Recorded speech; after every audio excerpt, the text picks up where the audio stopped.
Faith in our federal politicians is at an all-time low, with scandals surrounding Peter Slipper and Craig Thomson. The Greens claim the time is ripe for the creation of a National Integrity Commissioner. For more details, we're joined now by Greens leader Christine Milne in Melbourne. Senator Milne, good morning. Thank you for joining us. Thank you, Amelia. Now, what exactly would this National Integrity Commissioner do? What it would set up is a National Anti-Corruption Commission, similar to that some of the state governments have had.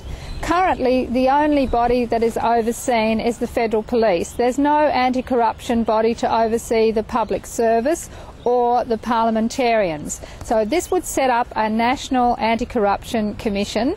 It would also have as part of it a commissioner who would be able to give written advice to members of Parliament before they put in claims for entitlements and to help them interpret the rules. That way you wouldn't get a situation where people are putting in entitlements that are later questioned or which might have to be paid back or are deemed to have been inappropriate.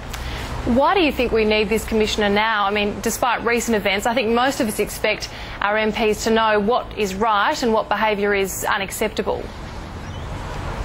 We've been campaigning for this for quite some time. We introduced the legislation before the last election, so it's not as a knee-jerk reaction to what's happened recently. It's been because of our long-term belief that it's not just the police that need an anti-corruption commission overseeing it, but it needs to be the public service and it needs to be parliamentarians. The public service because sometimes things go beyond maladministration and you need to be able to investigate that. And in terms of parliamentarians, just to make people aware that there is a watchdog, but also a helpful capacity to say to people, well, these are the rules, no, you can't claim that, or yes, you can, and that way you've got some certainty.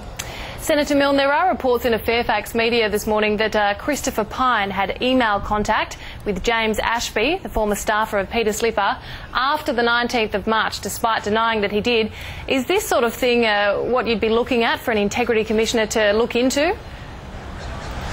Well, I'm not sure the relationships between members of Parliament and staffers, unless there was some corrupt relationship, would be part of what an anti-corruption commission might look at. But certainly I think Christopher Pyne has got some answers to give the community because he seems to have several different stories on the go at one time. But the key thing here is to say, look, we need to restore public confidence in our institutions, particularly our Parliament, and this is one way of doing it by saying, OK, let's move on, let's have an inquiry, as we're going to do a Senate inquiry into the Anti-Corruption Commission, and let's actually do it with a tripartite support, and I would be hoping that the Coalition would support it, as indeed I'd hope the Government will. All right, Greens leader Christine Milne, we will have to leave it there. Thank you so much for your time this morning. Thank you, Amelia. We'll go to some